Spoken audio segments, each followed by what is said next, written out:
Well, hello very much. Here for our second interview. And today I have Dr. Hogel. Say hi, Dr. Hogel. Hello. So just give me a little bit about yourself. Introduce yourself. So I'm a math professor here at Gonzaga. And as you just mentioned, I've got a long educational background. I first taught high school and then have taught in other capacities, including at community colleges and in grad school at University of Oregon. And I am interested in and unsure about what this new AI thing is all about. I mean, I think that everybody's a little bit unsure about it. So have you been kind of in academia your whole life, let's say? Yeah, there's a sense in which that is true. I took some sabbaticals of different kinds. I'm Well now- deserved, I'm sure. Well, maybe some of them more than others. I'm on an official sabbatical right now, but I also just went off the grid a little bit from time to time. But yeah, most of my let's say career trajectory has been academic. Yeah. Okay. That's cool. And now you're here at Gonzaga. Yeah. And how long have you been here at Gonzaga specifically? This will be it's my seventh year. Seventh year. Oh, yeah. It's about every 7 years, I believe, that you can take a sabbatical. Is that correct? Yeah, I think it actually comes from. I was reading something about in the sort of Hebrew tradition. There's the sabbatical year, and if you think about every seventh day you're supposed to have a Sabbath. It's every seventh year you're supposed to chillax a little bit. Interesting. Students don't get that. Nobody gets that except for professors. I think every profession on the planet should have a sabbatical. It's incredible to me how much smarter and happier and like just clearer my thinking is when I'm taking some time off and I don't have to feel like there's a pile of things that I should be doing at any given moment. And no matter what it is I am doing, there's other things I should be. And so I can just think one thought through to its conclusion. It's a fantastic sensation. I haven't done that in years. So I start thinking about something and then I keep thinking about it until I'm done thinking about it. That's a lot of thinking. But then I'm done. I don't have to think about it anymore. Like I figure out what my sort of understanding of something is, and then I'm done thinking about it, and it's very satisfying to like actually sort of fold it up and put it away. And so before you entered your sabbatical, what classes were you teaching? I've taught a pretty wide smattering of the math classes here. The calc classes, I've taught some lower division stuff, the what's it called, excursions in math. And then I'm an algebraic topologist by training, so I got to teach the topology class and the abstract algebra classes. I won't ask you about Grassmannian things. Oh, you've done some research. I did. Actually, I just wrote another paper about Grassmannians with my sabbatical brain space. But we don't have to get into that. Yeah. And I mean, I pretty much name a class.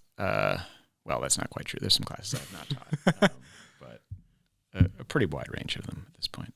And whenever you teach your classes, what's your policy with AI? None? Well, so I am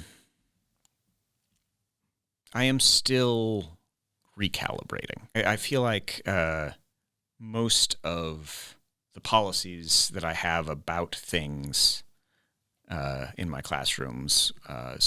Is this a class where I want you to have a calculator or not? Is this a class where I want you to have open or closed notes or not? Any of those kinds of decisions about what would be the most valuable way for students to think and to learn and to demonstrate that they understand in a class. Up until AI, I had thought carefully and for longer about the pros and cons of calculators or notes or whatever than my students had.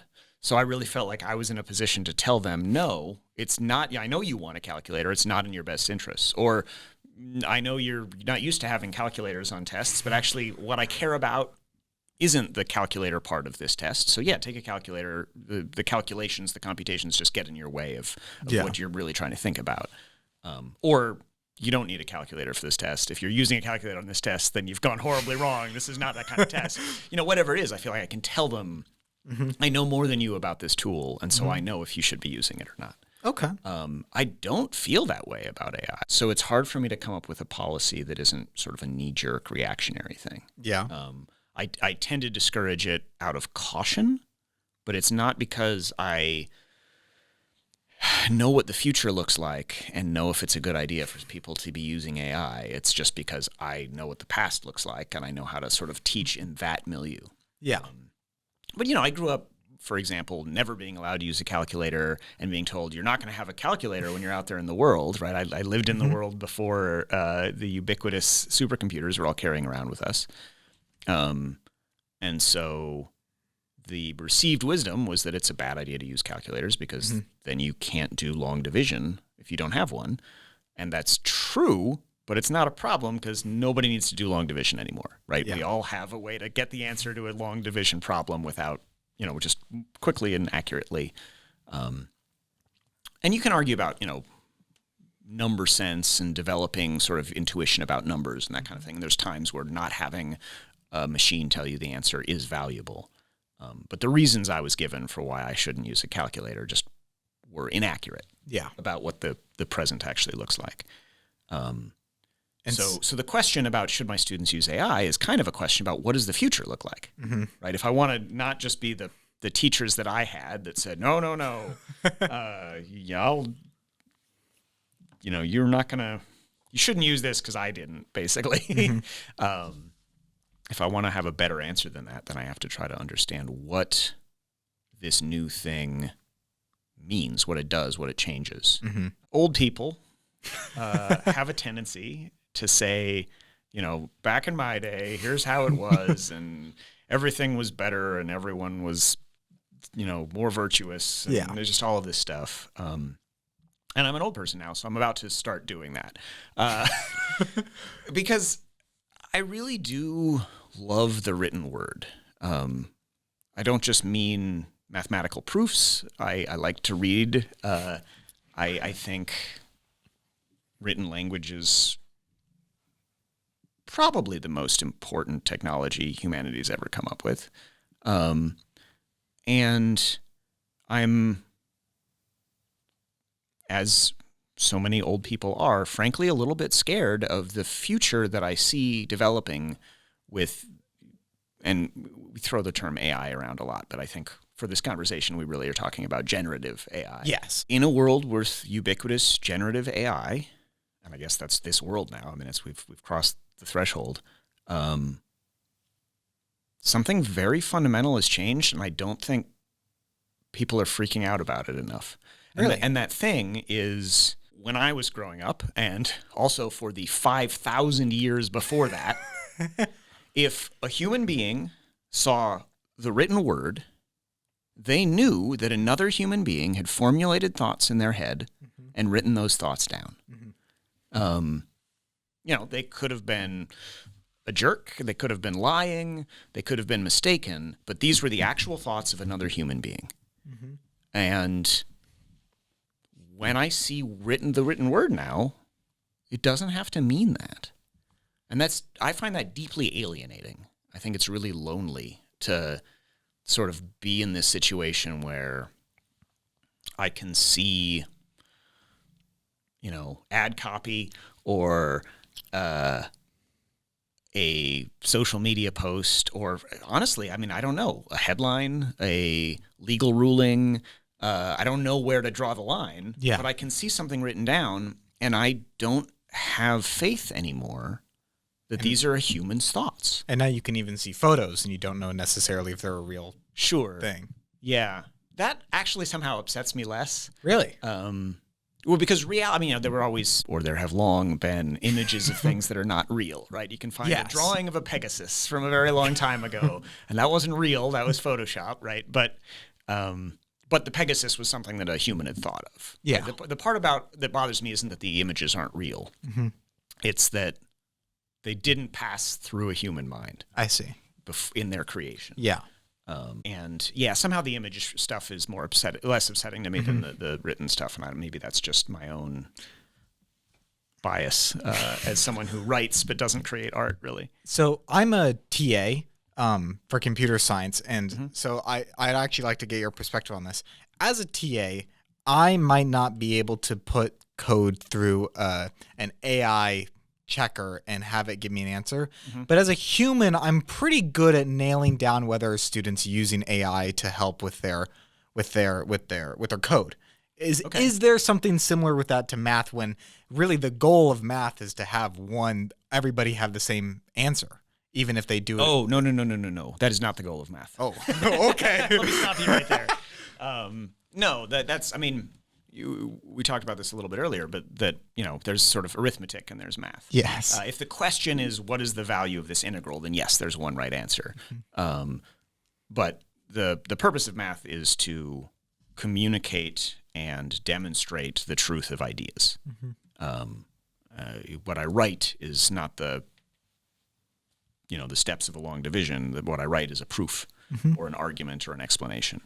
The truth doesn't change with the writer, but the way of writing about it absolutely does.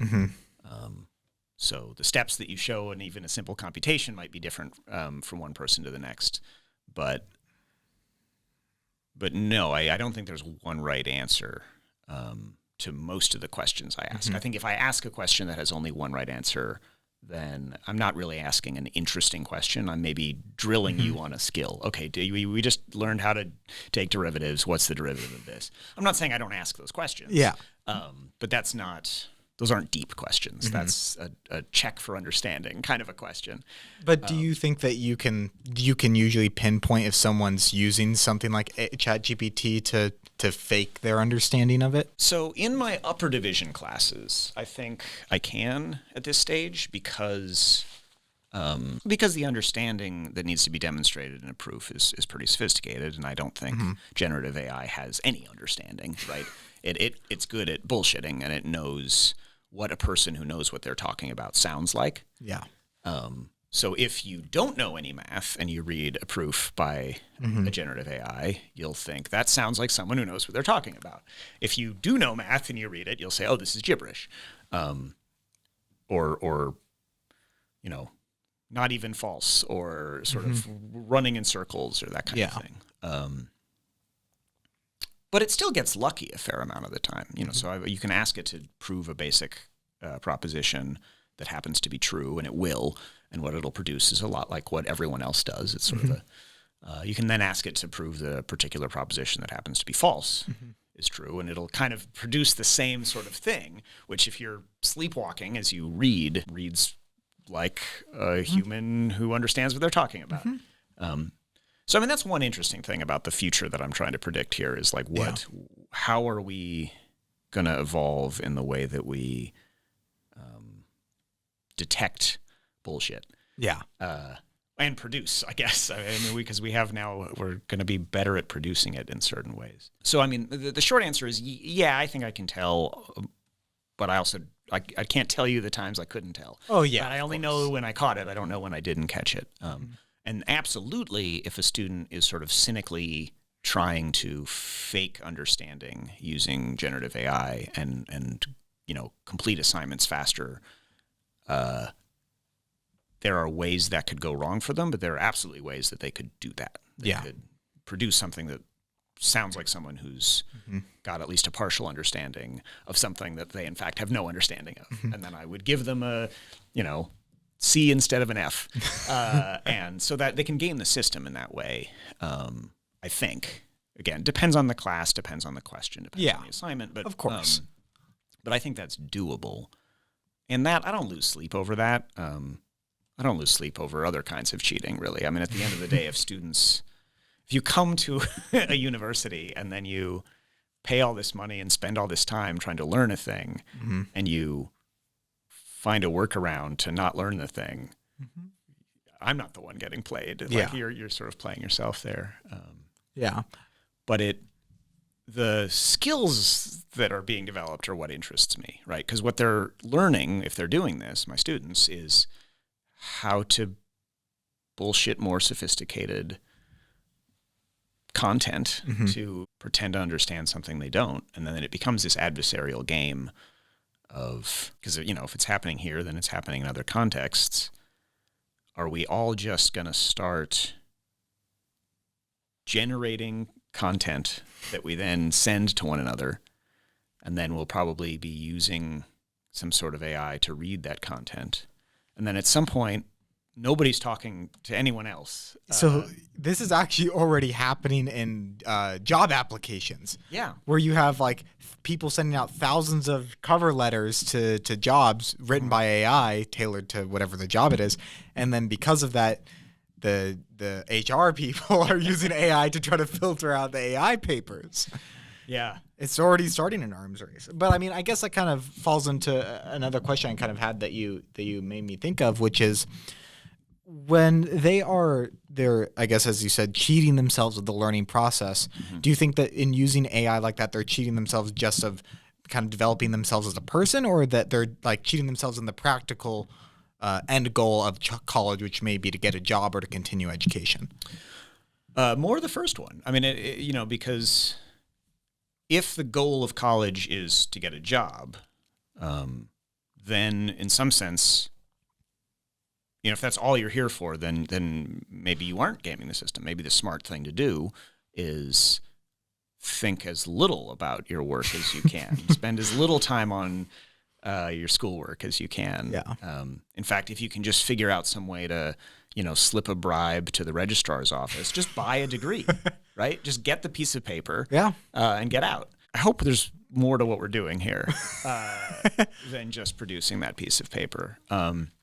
And I also think there's, or hope, that there's more to what we're doing here than specific skills, right? Because the argument you could make is, yes, I used the calculator to do the long division. No, I don't know how to do long division. But I didn't really cheat myself, because anytime in the future when I need to do long division, I'll have a calculator. So, okay, no, I didn't actually write the code. Yeah, I used ChatGPT to write the code. But in my job, that's what I'm going to do there too. Yeah. So,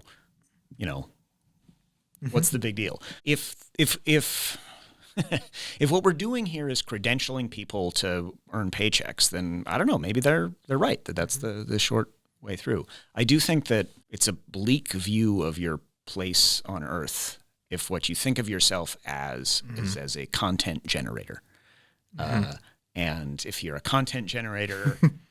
Well, or really a supervisor of a content generator, right? The AI does the generation. You supervise. So I supervise the creation of some content, whether that's, code if you're a CS major, or essays about philosophy if you're a philosophy major. What am I doing here is just I need to give authority figures some sort of content, and then they check if it's good, however, doing whatever they do. Yeah. And doesn't matter how I make it.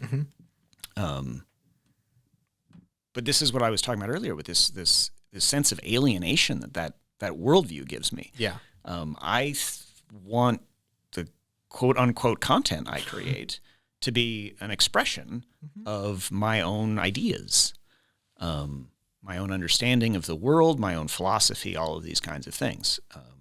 Not just, if I write a poem about my feelings, but also, the paper I just wrote is my paper. This is my understanding of these sort of difficult math problems I've been working on. It has my voice to it.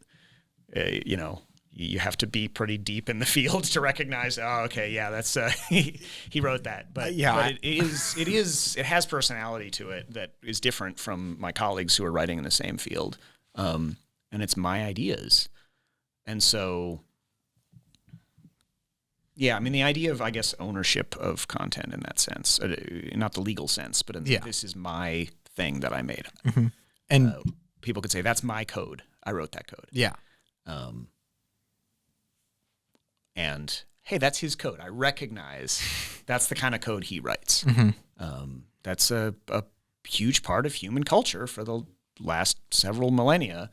And I don't know how we understand ourselves if we're moving to a place after that. Do you think it could be used to help students?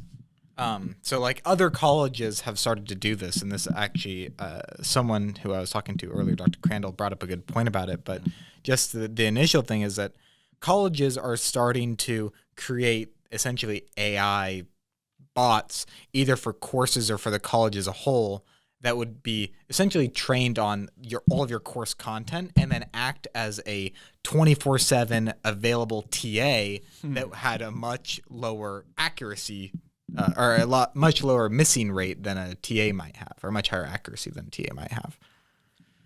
Do you think that that's... What do you mean by accuracy? So, I mean, if you... so, for example, I'm right now TAing for a class I have not taken.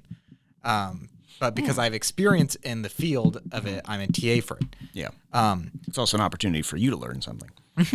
And for friends who are TAs for math, you may not see a math problem that you immediately know the answer to right away. And so you might need to work it out. And if a mistake goes wrong there, you're giving the student who needs help a wrong answer. Right. Yeah, I see what you mean.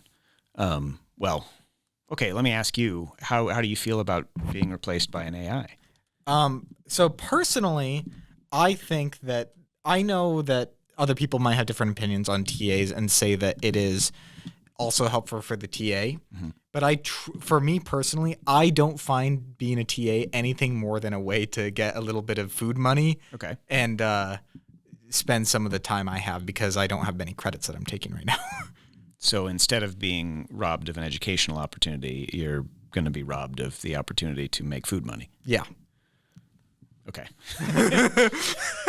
Well, congratulations. I don't know if that's and for me, much of a silver lining, but and I mean, I guess the question would be, if I were to lose it to an AI, I might not be happy. But if I would never to have the opportunity in the first place because an AI was already doing a better job of it, I don't know if I would be extremely miffed about it. Yeah. Yeah, I guess I question the idea that an AI would do a better job. There's certain kinds of things where accuracy is just like, this is a multiple choice question. The answer is B, and I need someone to circle any answer that's not B. And then, a robot is a better Scantron than a human. But that's not what we should be using TAs for anyway. Right? The point of a TA is that this is another human being who understands this material. Ideally, not as well as the professor, but better than the student. And can bridge that gap of understanding and can help out in certain ways. It doesn't mean that they're flawless. I mean, I also sometimes mark right answers incorrectly or misunderstand a student's argument or that kind of thing. But that's a problem of accurate communication of ideas, which I think is a valuable skill for both me and my students to develop.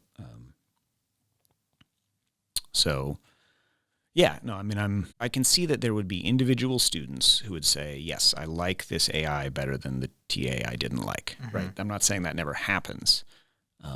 Or the convenience of being able to... Sure, yeah, I can ask the AI questions at 3 a.m. and they'll answer instantly, all of that kind of stuff. But yeah, I just wonder what this looks like in 10 years. I mean, in some sense, I'm here being the grumpy old man, but you are also an old man in regards to this, because you've spent your whole life writing the things that have your name on them, and reading written language with the expectation that somebody actually typed this up. Turn up faders. Yeah, the faders are the knobs on the board. That's like somebody had to do that. A human wrote that. Yeah. And so you sort of assume when you see written text that, and you're going to do a better job than I will at having the neuroplasticity in the next decade to say like, oh wait, that instinct is wrong now. Let me catch myself. Let me distrust every written word. But I derailed myself there a little bit. No, it's okay. I mean, so you were saying that it's gonna be changing within 10 years. I mean, how do you see the mathematics department changing in the next 10 years with this kind of Internet 2.0 almost kind of phenomena? I don't know, obviously. When you talk about things like replacing TAs with AIs, I think that conjures up the image of, well, okay, if what we're here to do is train people to generate a certain kind of content, then we figure out how that content is evaluated in industry, and we have AIs that we hire to evaluate content in the way that industry evaluates content, and then we have AI TAs and AI professors, and the students are themselves using AI to try to generate that content. In fact, the students are the only humans involved in this endeavor, as I've just described it. And that is in only sort of a supervisory capacity. And what are we even doing at that point? I guess that's true. I mean, I feel like that decision would definitely be at like the, let's say, the administrative level of we want our college to go in the direction of getting people a job as sure as possible. But let's say you were the administrator and you could just wave your hand and do anything. I don't think that you'd take it that direction. You'd want to keep it pretty ethically based in the mission of in cultivating the human and cultivating the learning part of the person. So I guess in that event, what kind of advice or ethical questions would you have if they were to try to go that route towards just pumping out jobs, get a high job rate after college? You mean if I'm trying to be an administrator who's trying to make the college more than a mill for employees? That, or even as a professor. I mean, I'm sure that not every professor is going to be happy if that's what the college that they work at is going to become. Right. I mean, it's not what I want it to be, not only because in that case maybe I don't get a job anymore, but also because I think there's something deeper that we're doing here. Yeah. I really don't think of college as being about getting a job. Okay. I don't think life is about getting a job, right? You need in our society to have money to eat. But how you get that money is not who you are. And it's not the point of being here. And I think while part of the story we tell ourselves about why we're in college and part of why we work hard in college is that, I'm building these skills for this, that, and the other. I think it is intrinsically worthwhile to grow as a person, to get better at your understanding of the world, to think deep thoughts, to struggle with hard problems. And, if that doesn't give you a job at the end of it, I think it's still worthwhile. When I started getting my math PhD, the market for trying to get a job as a professor was just abysmal. And people asked me, what are you going to do with this? And I said, listen, I majored in math in undergrad. I taught math in high school, and I got really jealous of my students because they were having these like aha moments. And I was like, I want to go, oh, I get it now. I haven't said that in a while. So I was telling people I'll probably be, a middle manager at a fast food restaurant after I get this math PhD. Like, that's not the point. I'm doing this because this is a good way to spend my time on Earth. So, yeah, I think we walk a weird line where we kind of market college as a way of being savvy in how you interact with the capitalist society we live in. And at the same time, we are sort of secretly or not secretly, depending on which uncle we're talking to, trying to enhance the human experience. Yeah. Okay. I mean, yeah, I think that college has definitely gotten a little bit maybe off track, I would say, of its original goal. It's also, I think, become a little bit too competitive in the sense of I think that it's pitted students against each other too much, even without professors who like curve grades against the highest score or things like that. I think that in general, colleges just become more. And I mean, so something, this is a single study in one university. Okay. So, but they said that like the majority of students there, it was all anonymous reporting. So they didn't have a invested interest in lying about it. But they said that the majority of students said that the reason that they use AI to cheat in their classes to write their essays is not because they don't want to do the work and not because they don't want to learn, but because they feel like they get behind the other students who do use it. It's kind of like if everybody else is cheating on a test and they don't get caught, I'm the sucker for being left out. Yeah. So in this sense, this is not a new problem. I mean, I think college has always had this problem of, you're kind of here to develop as a better person, but you're also stressed out and want to get good grades. And that's so that any form of academic dishonesty has that narrative behind it.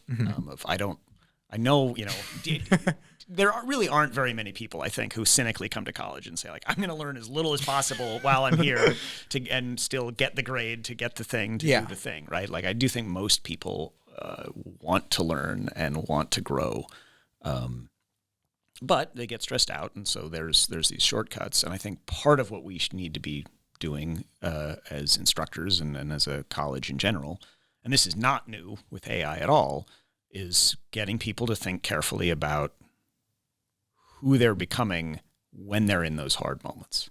Because, should I cheat or not is by no means the most fraught ethical dilemma you're going to face in your life, right? There are going to be a ton of other times where there's a thing that is easier and a thing that is harder but right. Yeah.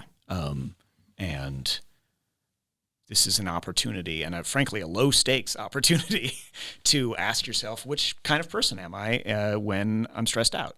And how do I feel about the fact that I can turn into that kind of person? And how can I move forward in my life to become a person who I look back on and am proud of how I acted when I was stressed out? Because in a year, whatever the test is you cheated on, or whatever the paper is you cheated on, you're not going to look back and think, oh, I'm so glad I cheated on that because that was a stressful moment in the curve of the grade. You don't care what your grade is in the class in a few years, but you might think back and be like, man, that was not cool. Like, I wish I was the kind of person who had failed that class or, done what I thought was the right thing instead of doing what I felt like was cheating myself. Yeah. I think that makes sense. So in that sense, I don't think AI is new. The pressure to do a thing you don't want to do is not new. It's just the specific thing you don't want to do. And I guess maybe that's where the hope is that maybe this future where there's only students at a university, at some point people will say, well, no, that's not actually what I want.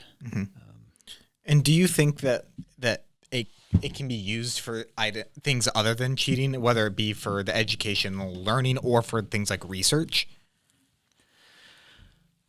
Especially in proofs, if you know anything about that. I don't think it's useful in proofs currently. I think it'd be very naive of me to say AI will never be, and then finish that sentence in literally any way, right? It's really hard to predict what it can do. But learning or research, there's a movement in poetry where you like roll some dice to figure out what the first few words in your poem are, and then you can really go in some creative directions there. And like in that sense, you're using the dice to write the poem. And in some sense, you can start writing by having a draft or something produced by AI and then read it and decide if you like it. I don't think that's as valuable for the student. I think staring at a blank page is an important part of thinking. And skipping straight it sucks, though. It sucks. Oh, yeah, absolutely. But, it's a weight that's heavy the first time you pick it up, and then you get better at picking it up. Yeah. But not if you never pick it up. But no, I mean, I think it doesn't matter what I think. if there's a good use for it. If people feel like they're getting value from it, they're going to use it. And that's what I'm a little worried about, because it's hard to see the value you're losing. Yeah. Right? So if I only ever write essays by getting a draft from ChatGPT and then rewriting it, even if I rewrite every single word, right? Even if it's like, no, this is completely my essay. There's not a single scrap of the AI in here. I just used it to start. Well, then you don't know how to start thinking. You just know how to read other people's bullshit and improve it, right? You know how to, well, actually, but you don't know how to think. Yeah. And well, actually is a valuable skill, and if that's what you're trying to focus on, then yeah, maybe using AI to focus on that skill is a good idea. But I do think I don't see it as adding value. I see it as subtracting value and that kind of thing. And what about in research? Researching what? Just either if you're, let's say, an undergrad helping a professor with research, or you're a professor themselves or a graduate student doing research. In the math field, I feel like anything GPT produces is sort of gibberish. Okay. Because you can ask it, what's the answer to this hard question, and it'll string together words, but it's on the level of the sentence, it looks like math. And then if you actually step back and they're not saying anything, or it's Yeah. in that sense, I feel less threatened than I think some other fields, because I do feel like if you ask for a essay about, I don't know, the American governmental system, the jurisprudence of the Supreme Court, you'll get something that, and maybe this is my own ignorance, but that reads like, okay, this might not be right, but this is plausibly a person's opinion. This is something a person might have thought. Yeah, well, I don't know if you saw, it was a couple months ago that 2 lawyers got disbarred because they had ChatGPT write one of their motions, and ChatGPT just made up fake case law that it referenced. Sure, yeah. And so, and the judge is like, man, this is really good case law that they're bringing up. Yeah. Let me look this up. And then it just didn't exist whatsoever. Yeah. And so they ended up getting disbarred, I think fired, and it was a whole disciplinary action. And I'm laughing because that's a funny scenario in isolation. Yeah. Right. If that's a one-time thing that happens, that's great. That cracks me up. But no, I think that does point at this sort of, what's the lesson that those lawyers took away? I don't think it's don't use ChatGPT. I think it's I need to be better at not getting caught using ChatGPT. I don't hold any great reverence for lawyers, so I don't know how sad I am about the way that world where it's just people lying about what the law says to other people who are trying to catch them lying about what the law says. No, see, even that bums me out. Like it's not as sad to me as the death of mathematics would be, but the death of the idea of there being a law that we hold in common and this sort of set of ideas that we disagree about exactly how to apply it in different situations, but we're all reading the same words and interpreting them and arguing about our interpretations. Yeah. Like at that point, if it's just machines doing the thing and we're in the background, like why don't we just build a giant coin that flips itself and decides who's guilty and innocent? Why do we have to be involved in this process at all if we're going to write ourselves out of it in that way? So I guess then if the concern is the machine doing it, what would you talk about the 4-color theorem with? It was the first time a computer had ever been used to solve a theorem or prove a theorem or whatever. That's an interesting example. Yeah, I like that you bring that up because that was a while ago. That was 20 years ago or something. Oh, the 4-color theorem was this theorem that said you can make any hypothetical political map, and if you want to shade all of the countries in the map. With no 2 countries of the same color bordering, right? Because then it looks like one country. How many colors do you need? And sometimes you can do it with 3, but usually you need 4. But it doesn't seem like you ever need 5. Yeah. So there's this theorem that you actually know, no matter what map you draw, you can color it in just 4 colors. And there was this proof, and I want to scare quotes proof, written by a computer that was, I don't know, hundreds of pages, thousands of pages or something, so nobody could read it. So, okay, the question now becomes, what is a proof? And this is something I talk about a lot in my math classes or in my proof class. What are we trying to do here? Is a proof a page full of symbols? Does it matter what they say? Does it matter if a person thought about these ideas? Does it matter if the person reading the proof can understand what the person who wrote them down is trying to write? Yeah. Right? What if I'm just so smart? I'm just such a big genius that I wrote down something true, but none of you idiots can understand what I wrote. Yeah. Did I really write a proof? My position is no. A proof is supposed to be a communication between a human who understands some mathematics to another human who is trying to understand what's being understood there. I think in some sense, the computer proof of the 4-color theorem is a lesser proof because because it alienates humans from the truth of the proposition. I don't just read proofs to know that something's true. I read them to know why it's true, how it's true, to really get the essence of the ideas behind the reality of this truth into my own, understanding of the world. Using it as a tool rather than as the machine itself. Right. Yeah. Because if all a proof is a thumbs up from some authority, well, I don't need to read like if I'm reading Yeah. a calculus textbook and there's a theorem about how things work, it's probably true, right? Is this the second edition of the textbook? Then it's not a false theorem, right? I know it's true because it's in the textbook, but that's not the same thing as knowing it's true because I read the proof. Yeah. And I've really internalized the No, I really enjoyed proof-based mathematics. I had to do it a little bit in discrete structures, and then again, I had to do it a lot actually in cryptography, where I had to do a lot of modulus-based proofs for proving text is equal to another text and prime number factorization. Yeah. It was fun. Yeah.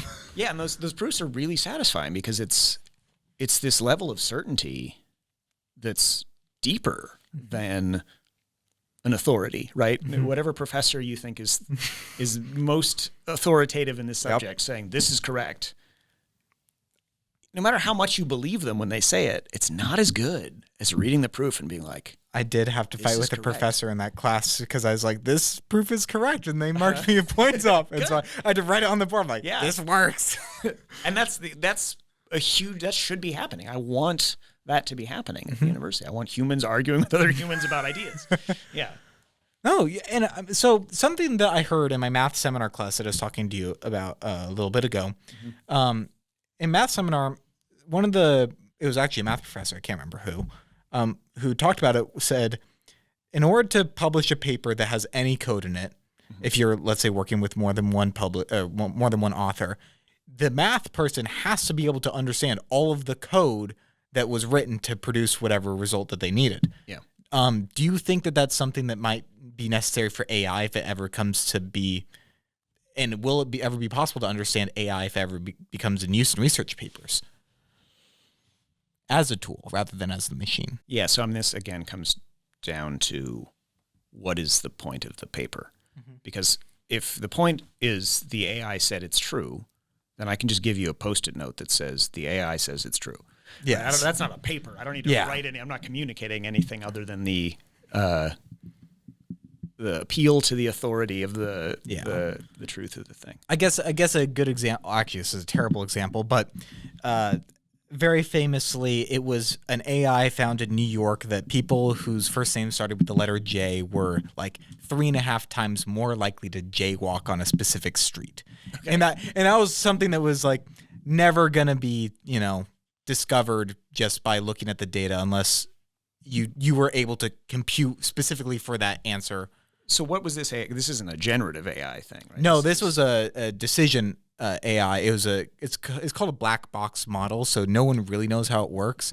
But it was in conjunction with another insurance company because they wanted to use AI to detect, hey, what roads have higher and lower incidence rates, and what people where do they drive often, and so decide their insurance premiums based off of where they drive. Interesting.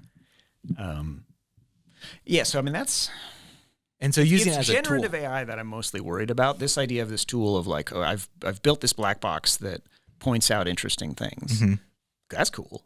I'm happy to live in that world. Now, the fact that it's a black box is exactly the difference between still the AI and the human. Yeah. Right? Because if I tell you something is true, you can ask me why. Yeah. And if I can't tell you why, I don't really understand it. But I love the idea of having this other kind of quote-unquote AI that really does understand things and gets better and better, ideally, at explaining them to us. At that point, we're no longer the sort of apex intelligence on the planet or whatever, if we even are now. I don't know, but I'm okay with that. That's fine. I would be very excited to live in a world where there are computer programs that are understanding new things and explaining them to me. Really? Generative AI doesn't do the second thing because it can't do the first thing, right? It doesn't actually understand what it's saying or believe what it's saying, much less have reasons why. It's just choosing the most likely next word that it wants to spit out. Yeah, which is, it's kind of amazing that language is so robust that works at all, right? That sounds like it should produce absolute gibberish, and it really does sound like a person who knows what they're talking about. Yeah. Especially the less you know about what it's talking about. Well, in it was a big barrier in AI and generative AI about being able to create double entendres. Hmm. Because it's very hard to have two things mean radically different meanings because of the whole way that data is stored and dealt with in AI, which it's a vector Right. that is like, this is male and this is happy, and so happy dude is going to be up here. Right. But if you need mail to also mean the paper that comes in my box at my house, then you need to have a totally other vector. Exactly. So how did they figure it out? Oh, how they figured it out, I have no idea, but they have. They have is the key point. And I could picture doing something like, well, okay, when we have these sorts of situations, you need to kind of like combine. It's almost like a tensor of the vectors that you. This sort of double meanings are these sort of double vectors that you need to think about. That's cool. Yeah. But again, it's not understanding. No. I guess. I don't know, because I would consider that understanding the meanings, but yet not the individual word. It's kind of like if you look at a painting and you can understand the colors and yet not the image that's being created. Maybe. It depends also how much the human is spoon feeding this information. That's true. If I'm telling the computer, hey, that's there's very another meaning for that word, then that's me and not the. Yeah. That's true. Well, and this is a problem with all of the generative stuff too. Is the murkiness of who to attribute things to, right? These AIs scrape all of this human-generated text. Yeah. And then sometimes do or say things that are interesting or even insightful looking. I say looking not because the words don't have insight, but because attributing that insight to the machine is problematic. Yeah. Well, they're running out of data too. But then the question is, whose insight is that, right? Because we can't trace back and see, well, no, actually, this is almost verbatim taken from this specific thing that was written 200 years ago, you know. So it's kind of a sophisticated way of stealing. Mm-hmm. And there have been lawsuits about that. Right. Specifically because I think the New York Times is a prime example where ChatGPT was quoting New York Times articles that it was not paying to have access to the data for. Right. Yeah. Or attributing them to be the New York Times. Yeah. And so, it was interesting things like that. But I mean, in terms of, I guess, kind of going back to the educational part of it. Right. Yeah, we've gone. Do you think that it's gonna what do you think are going to be the main opportunities and challenges that's going to be coming up with all of this? I mean, you're on sabbatical, so you don't have to deal with it for a year. But when you come back, I do think it's going to hinge mostly not on what professors or administrators decide, but on how students understand generative AI. Mm-hmm. I feel like my students now think that it understands things and is just not very smart. Mm. And I think that's a really dangerous misunderstanding of what it can do, because I've definitely seen students ask it questions and then believe the answers where I don't think they should be believing the answers. And, you know, Google is now giving me AI-generated results, and I can't make it stop. I have to scroll past some gibberish. And I mean, it is often quote-unquote right. It's just I really want to put scare quotes around right. Even if when I scroll down it says the exact same thing as what the AI said, the thing I scrolled down to is written by a human still. Yeah. I don't know for how much longer, but that means that somebody thought that was right. Yeah. And so I'm okay with saying they're right or they're wrong. Mm-hmm. The generative AI isn't right or wrong. Yeah. I mean, it's a third thing. Right. Really funny example of that, actually. So Google bought the rights to scrape data from Reddit. I think it was Google that did this. Okay. And so they would be able to get all the messages from Reddit and use that in their AI summarizations. Mm-hmm. What proceeded to happen is someone would look up, hey, the cheese is falling off my pizza. How can I fix it? And the top AI response was put glue on it. Because that was a Reddit response. Right. And so it truly doesn't know what it's saying. It just is taking the aggregate and saying, hey, a lot of people upvoted this one comment. It must be right and not just be a joke. So the question for me becomes, back to the education thing, is, you know, will my students in 10 years have your level of understanding that AI doesn't understand what it's talking about? Mm-hmm. And that it really is just a bullshit machine, and it's the finest bullshit we've ever created as a species. It's very good at instantly producing high quality bullshit. But will our students understand that? And then they'll only use it when they've sort of given up and they're cheating. Yeah. And then, okay, there's going to be a whole back and forth of how do we keep them from cheating? How do we catch them in cheating? And that's going to be a pain, but it's not a existential threat to the future of education or our understanding of ourselves. It's just like, that's going to suck for me personally. But it'll be a headache that just sort of comes with my profession. Or will our students really think that they're accessing something true when they use it? Will they think that they're not cheating themselves when they use it? Because I can tell them otherwise all I want to. That doesn't make them believe it, and that won't change how they approach things. So yeah, it's, what in some sense, as the old man, what I think about the new technology doesn't matter. It's what the next generation thinks about the technology, the one after yours. Yeah. And it's hard to predict what they're going to understand. But I really think Google serving up AI as the first answer to any question is really trying to push the needle in the direction of, no, this is something you should listen to. And that scares me. Yeah, I think that more than more than the text, I think that the voice stuff that they have, I don't know if you've been able to hear it. I haven't. So OpenAI was actually sued by Scarlett. Have you ever seen the movie Her? No, but I've seen the trailer. So they made a voice, ChatGPT, OpenAI made a voice that sounded almost identical to Scarlett Johansson in that. And it was, people freaked out about it because they're like, people are going to fall in love with this machine. They are going to not realize that it's an AI, and they're going to talk to it like it was a human. And even Microsoft has their own Copilot with a bunch of different voices, which you can still tell is a robot, but it's getting pretty good. And I think that there's going to be an issue with students specifically thinking that because it is something spoken from an authority figure, because, now you can just give it a little bit of a voice clip of me or you and then have AI produce it, and it'll sound like us to say whatever they want to say. And so being able to do that and have, let's say, your voice tell them that a proof is right when it's wrong might give them confidence that they might not otherwise have. And I guess that kind of it turns me into the whole issue of students. I have a big problem right now with students using ChatGPT in any discipline, primarily because I think that it absolutely takes away from the struggle. And the struggle is required, I think, to grow. Even if you just want a job, at the end of the day, you're going to have to go through an interview. And that interview is largely not about whether or not you can solve the answer, but to see how you think. And your thinking process, and most companies will say that I'd rather someone who fits well in the company and is a normal performer than someone who's a great performer and doesn't fit into the team. And so I think it's worse than just getting by to get the grade. It actually does hurt their practical chances out in the real world. Absolutely. Not to say that academia is in the real world.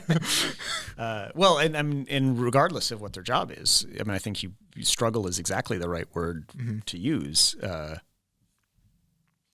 Even if they get the dream job and somehow are able to fake their way through that job, their life is going to have struggles. Like, you need to know how to struggle.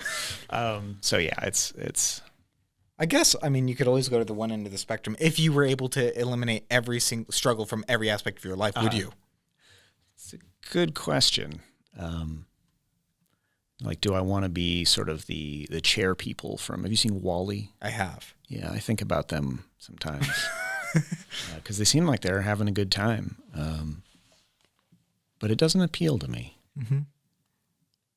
That having been said, abject struggle doesn't appeal to me either. So there's a fine line to be found. No, I don't know. It'll be interesting to see what happens. The issue that the Dr. Crandall that I was talking about earlier had with the whole, AI to help students or to detect students cheating was that FERPA. If you are, let's say, saying, okay, from the moment you enter college, everything that you produce is going to be fed into an AI tailored to detect if you are cheating, which would be probably very good at detecting if you're cheating.